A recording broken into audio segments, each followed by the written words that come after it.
Hello, welcome to my corner of YouTube. That's right, it's me, Rachel LaForce. I'm a comedian, an intuitive, a creative producer, and today I'm your oracle card reader. You know what I mean? Just a regular shapeshifter. So that's what we're gonna do. I'm gonna pull a card for us. This is just a little bit of guidance for you. These are evergreen readings, so I'm gonna trust that whenever this made its way to you, it's exactly what it is that you were seeking, and that is why it's found you. Okay. If this is your first time, we're going to close our eyes and say a prayer. If you've been here before, you know the drill. All right. So just say a prayer for us for protection and that what it is that we need will be guided and that we're just being guided in, dare I say, hashtag light and love. Okay. Here we go.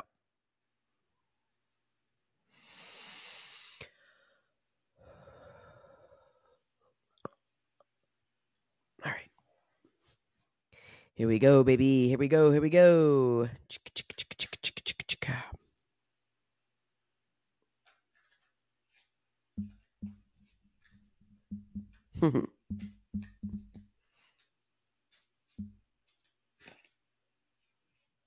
It's funny. Maybe you just saw me kind of giggle and I was like, I feel like we're gonna get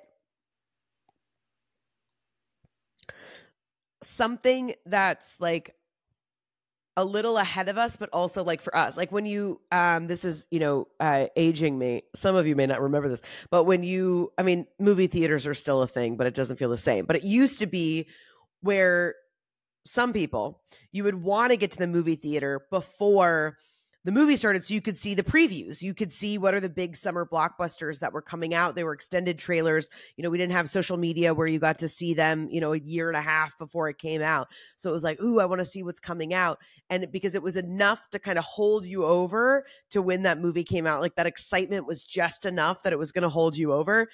And as I was looking, I just got this ping of like, there is a little bit more coming, like for myself personally. And I think just for all of us in general, it's been a little bit of like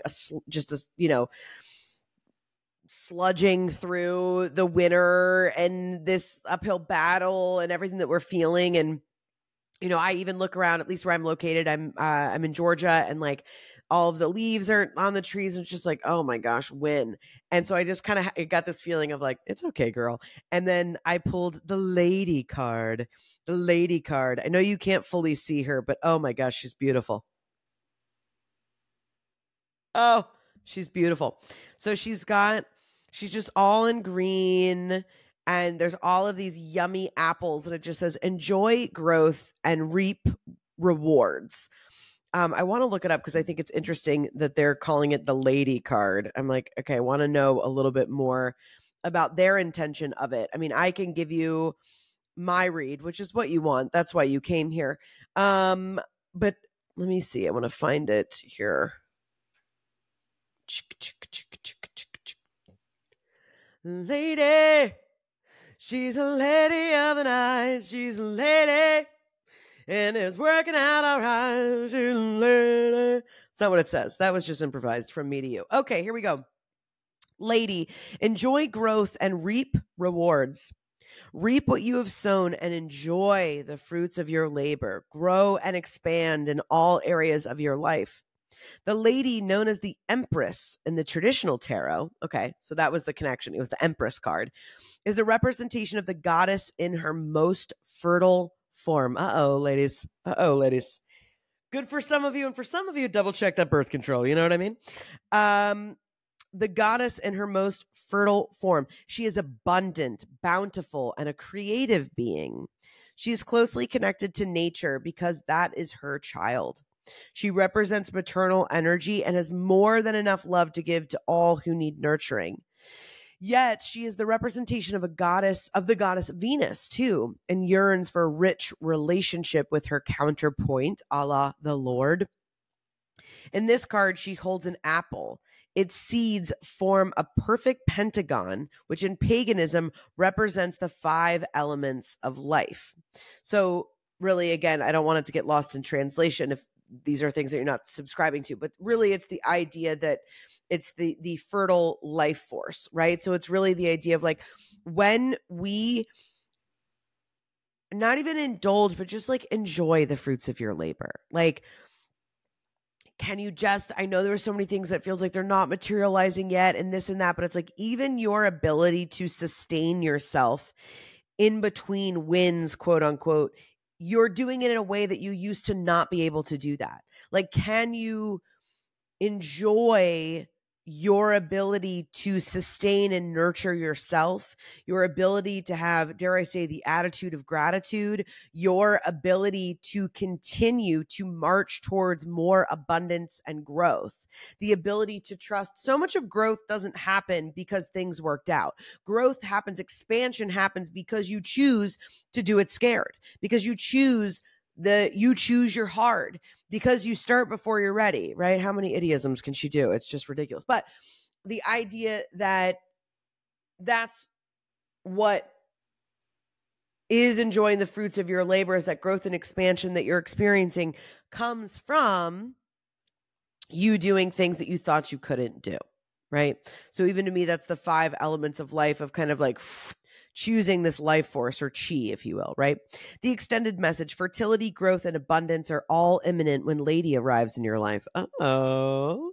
All the seeds you have planted are coming to life. I'm just going to sit on that sentence for a minute because Mama needs it, okay? All the seeds you have planted are coming to life, and there are plenty more rewards to come. In a material sense, this card can represent financial security and comfort. It shows that there will be more than enough to go around. If you are making business deals or setting intentions to create financial wealth, this card indicates a considerable amount of monetary success. The Lady can usher in forms of abundance, opportunities, proposals, even the birth of a child. She will help you respect nature and connect with its forces in order to have a genuinely supported journey through life. So I really love that. Here's something else, just for me as an intuitive. I'm always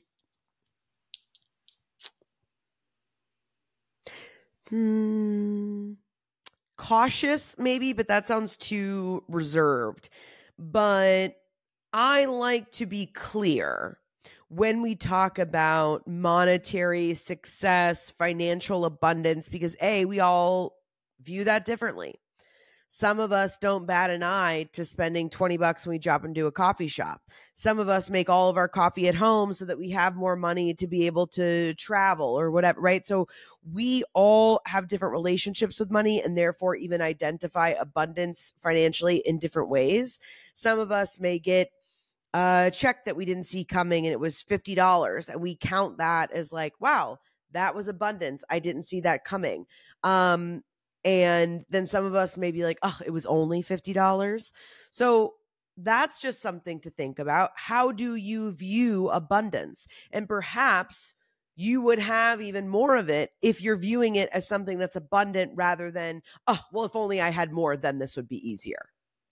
Because I guarantee you, you actually have more than you even think that you do. And listen, I have been dead broke, so I understand some of us are in very financially difficult situations, and we're in between homes. We're like, so I want to be very clear also with that, right? But I'm generally speaking, so I'm going to trust that you can read between the lines on this, okay? That generally speaking, most of us could afford, no pun intended, to view our lives as more abundant, that things are more working out that are falling apart. And when they're falling apart, what can we do to stabilize ourselves? How can we seek support to stabilize ourselves? So, but I think that spring naturally brings abundance. That's what it is. It's things that are blooming and coming to life. So in between this period before spring presents itself, how can we already look at our relationship to abundance? How can we specifically look at our relationship to fertility? And that doesn't necessarily mean with making children, but with what do we see as fertile ground in our life right now? What things, have we not nurtured and need a little bit of we need to kind of pay attention to that to create a more fertile ground? And what things are ready to bloom? So that as we go into spring, if everything does come up, we don't get overwhelmed and then we're kind of fight or flight, and we don't really end up doing anything with those opportunities because we weren't prepared. So what can we do now to assess, give thanks, pay homage to past selves, to the universe, your higher power, however you define it, to give gratitude for that abundance so that we can harness it and continue to create opportunities and fertile ground for ourselves as we move through spring and into summer. That's it. That's all I got for you. Thanks so much for being here. Tune out, tune in. Love you, mean it.